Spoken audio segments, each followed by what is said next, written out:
Pancreatic cancer is a devastating disease. In most cases, it is fast-moving and usually fatal. But a less well-known cancer can also attack the pancreas.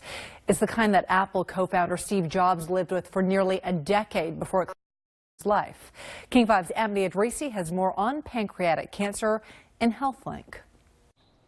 James and Treva McReynolds love walking near their Atlanta home. It keeps them in shape for their world travels, like a recent trip to Austria.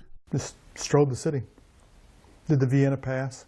But in 2013, James began struggling with what he thought was pancreatitis. Instead, doctors removed an unusual pancreatic tumor that came back in his lymph nodes. It's called neuroendocrine cancer, or NET. I'd heard of pancreatic cancer, which killed Patrick Swayze, but this type of cancer killed Steve Jobs.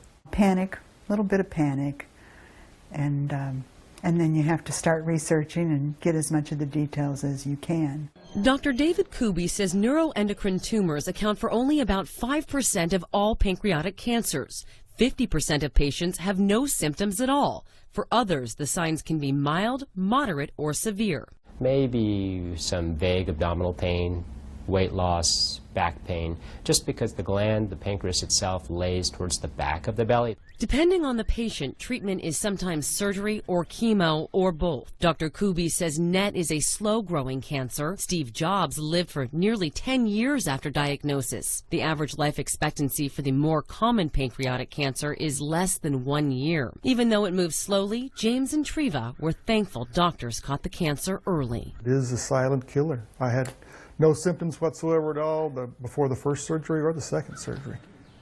About 12,000 Americans are diagnosed with neuroendocrine tumors every year.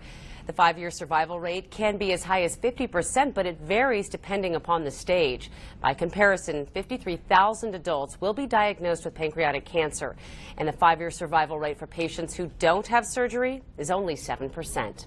For HealthLink, I'm Amity Idrisi.